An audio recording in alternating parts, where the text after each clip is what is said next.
temos um outro desafio de Paulo e as mulheres nesta minissérie que nós estamos fazendo para analisar o verso 34 e 35 em 1 Coríntios 14. Vamos lá. Vossas mulheres estejam em silêncio nas igrejas, porque não lhes é permitido falar, mas estejam sujeitas à obediência, como também diz a lei. E se elas desejarem aprender alguma coisa, perguntem a seus maridos em casa, porque é vergonhoso que as mulheres falem na congregação, na eclesia, né? E aqui muitos dizem, olha, Paulo, ele não permite que as mulheres falem, não tenham voz, né? E isso não se coaduna com vários outros textos do próprio Paulo, né? Por exemplo, em 1 Coríntios 11, nós vemos que ele fala, quando ele está falando da ordem no culto, ele diz que as mulheres, quando orarem ou profetizarem, que elas tenham suas cabeças cobertas com véu, né? E isso por si só fala como para o próprio Paulo não é antibíblico que a mulher fale na congregação. Então, que este não seria o melhor entendimento, que Paulo é difícil de entender. E nós precisamos, então, buscar entender que as orientações para as congregações, elas partem de um contexto em que alguma dificuldade há nesta congregação. Ele não está montando uma doutrina autônoma universal para todas as congregações. Quando nós lemos as cartas paulinas, nós precisamos entender a instrução e analisar toda a sistemática que a Bíblia interpreta a própria Bíblia, né? E nós vemos, por exemplo, no próprio Novo Testamento, várias ocasiões em que mulheres profetizavam. Por exemplo, quando os pais de Yeshua o levam ao templo para apresentarem, ali estava a profetisa Ana, né? E uma profetisa, o que ela faz? Ela profetiza. Então, e Paulo, ele era um fariseu, ele sabia disso e não era um problema, né? Não há uma instrução paulina de ele criando caso com a profetisa Ana ou com as filhas de Filipe, que está narrado que ele tinha 7 filhas que profetizavam, né? E com Priscila, que era a esposa de Áquila, que ambos eram fazedores de tendas, que eu entendo que não eram tendas, eram aqueles talites, né? Que eram chales de oração, que precisava ter conhecimento da Torá para fabricá-los, né? Por causa dos nós, do fio azul, das instruções em relação ao tzitzit. Então, Priscila, ela era auxiliar de Paulo na pregação do Evangelho, e Fibe, que era diaconisa, né? Então, e Paulo, e nós temos isso em Paulo. Então, nós precisamos entender que aqui Paulo não está formando uma doutrina contra mulheres exercerem, terem voz, exercerem ministério. Nós devemos lembrar que em Joel 2, toda a carne profetizará, não exclui mulheres. E, além disso, nós temos em Deuteronômio 31, quando Moisés está dando instrução no ano de Shemitah, né, que é no 7º ano, toda a Torá, a cada 7 anos, era lida perante o povo. E nessa leitura da Torá, nós lemos lá em Deuteronômio 31, a partir do verso 12, nós lemos assim: congrega o povo, os homens e as mulheres e as crianças e os estrangeiros que estão dentro das tuas portas, para que possam ouvir e para que possam aprender e temer a Yahweh, vosso Deus, e observar e cumprir todas as palavras desta lei. Veja, a Torá, ela orienta e instrui que as mulheres fossem parte deste ouvir a Torá, deste obedecer a Torá, e não só as mulheres, as crianças. E não foi isso que nós vimos no templo, Yeshua com 12 anos de idade, ensinando, né, a Torá, como se fosse o bar mitzvah dele, né, ensinando a Torá para os entendidos dentro do templo, né, e ele era um menino, né? Então, na verdade, esta visão que busca enxergar misoginia, discriminação, é uma visão que não é a visão escritural. Essa é uma visão humana que busca colocar coisas sobre os textos bíblicos que não pertencem ao texto bíblico. Por exemplo, em Roma, na época de Yeshua, passaram a dizer que os judeus eram canibais. Por quê? Porque Yeshua disse, olha, quem não comer da minha carne não tem parte comigo, né? E era uma metáfora.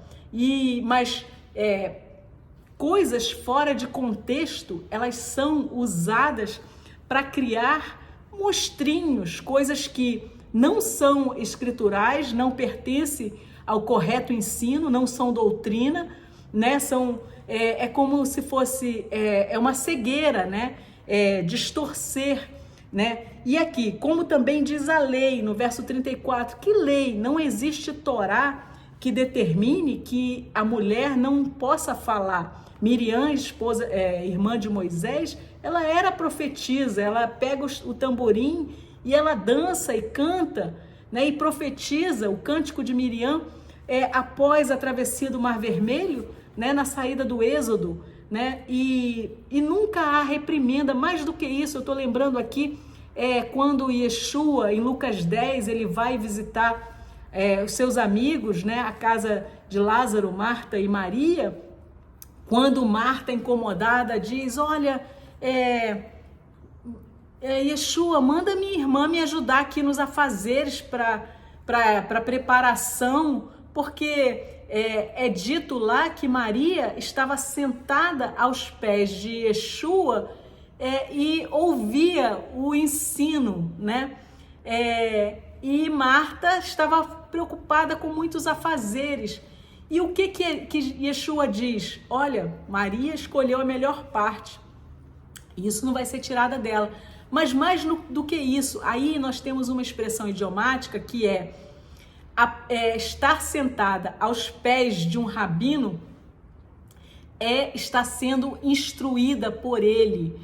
Porque nós vemos isso em Atos, quando Paulo ele está oferecendo as credenciais dele, né? Nós lemos lá em Atos 22 o seguinte, no verso 3, eu verdadeiramente sou um homem judeu, nascido em Tarso, uma cidade na Cilícia, mas criado nesta cidade aos pés de Gamaliel e instruído conforme a maneira perfeita da Torá dos pais, zeloso para com Deus, como todos vós hoje sois. Então, ele foi instruído aos pés de Gamaliel. Ser instruído aos pés de um mestre, de um rabino, é aprender com este rabino. Então, quando em Lucas 10 nos é narrado que Maria estava sentada aos pés de Yeshua, ela não estava simplesmente em êxtase, digamos assim, olhando, observando algum tipo de aura sobrenatural dele. Não, ela estava ali interessada em aprender o que o mestre estava ensinando aos seus discípulos, como também uma discípula. E Yeshua aprova e diz ainda que isso é a melhor parte. Então nós vemos que nas escrituras não é subtraído às mulheres o estar aprendendo e até ensinando. E Yeshua, a ressurreição dele, quem é a primeira que vai divulgar, né? Uma mulher comparece ao sepulcro e ele diz, olha, vai e anuncia, né, que eu ressuscitei e estou indo lá para Galileia. Então, ele não disse, olha, chama aí a um homem porque eu não vou falar contigo não, porque você é mulher. Não, ele anuncia a Maria Madalena, né, quando ela vai ao sepulcro. E nós temos também em Atos narrado, não sei se agora eu não estou com a passagem aqui, mas quantas mulheres, elas com os seus trabalhos, elas contribuíam para o reino, para o serviço daqueles que eram enviados. Paulo narra Lídia e outras mulheres que elas davam oferta e sustentavam o serviço. Isso também está narrado, né, na Bíblia. Então, na verdade, eu entendo que a instrução é que a mulher, ela não exerça o governo, porque isso não foi dado a ela. Ela é esse apoio, esse suporte. Ela não é menos e não é inferior ao homem em nada. A ela também foi dito que ela subjugasse, dominasse sobre toda a criação, tal qual o homem. Mas como houve após o pecado, há, digamos assim, animosidade, dificuldade de relacionamento, e a mulher, quando ela busca exercer esse governo, esse domínio, ela digamos assim, ela sai do papel de design dela e corre um sério risco de desvirtuar e levar para o mal isso que por causa das características masculinas, Deus cobra a Adão o pecado de Eva, ele não cobra de Eva. Então, eu não me sinto subtraída de nada, porque Deus diz que o governo de uma congregação deva ser de um homem, né?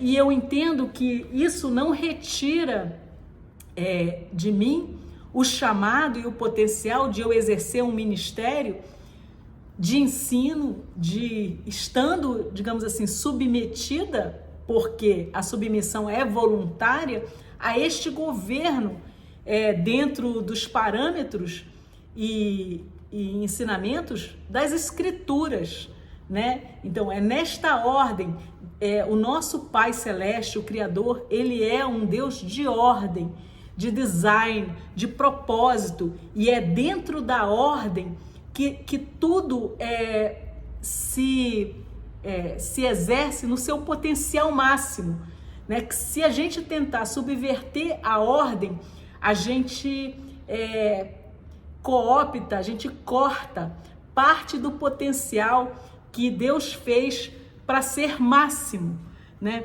E nós devemos lembrar da mulher de Provérbios 31, a mulher valorosa que está nas nossas traduções. De fato, a palavra Rael, poderosa, a mulher poderosa, Rael Eshet, né? Ela é uma guerreira valorosa, poderosa. Essa palavra, existem essa mesma palavra em outras passagens, quando Deus chama Gideão de homem não valoroso, poderoso, né? Quando ele diz, não, eu sou menor, não, você é poderoso.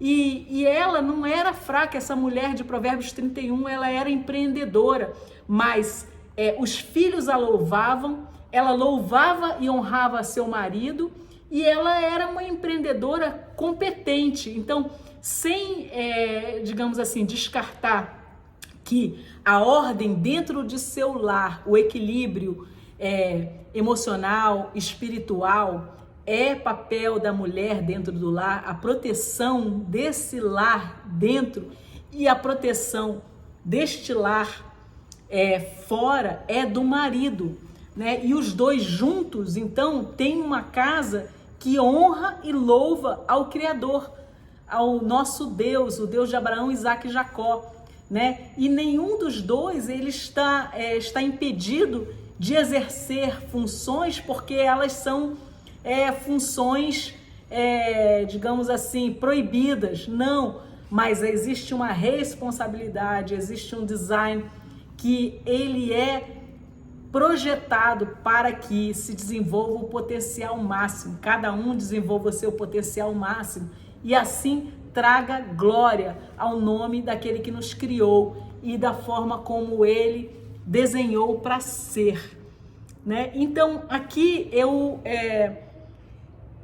Pontuo apenas que não existe uma Torá que proíba a mulher de falar, né? Isso pode ser uma lei, alguns especulam que fosse uma lei de Roma, que as mulheres, por causa dessa proeminência, domínio que elas exerciam dentro dos templos pagãos, que em algum momento foi passada uma lei. Isso é uma especulação, tá, gente? Assim, eu não tenho como atestar isso e não sei, porque o fato é que não existe uma Torá, nenhuma parte da Torá que proíba a mulher de falar numa congregação.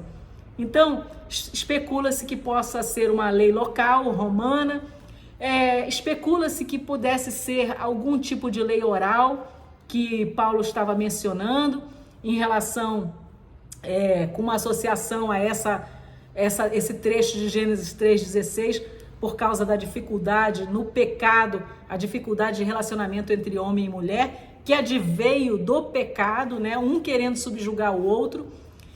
O fato é que nós não sabemos ao certo, mas não existe instrução expressa na lei eterna de Deus que proíba a mulher de falar publicamente.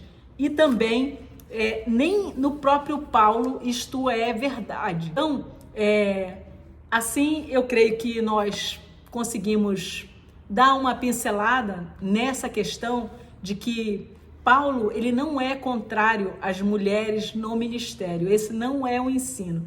E nós pretendemos, então, gravar um outro vídeo, uma outra sequência deste vídeo aqui, falando, então, sobre essa questão do relacionamento entre homem e mulher, como ele foi desenhado e o que ocorreu por causa do pecado de Adão e Eva, retomando lá a Gênesis, porque é uma lei escritural que o fim está revelado desde o princípio, desde Bereshit, Isaías 46:10. E assim eu me despeço dizendo Shalom.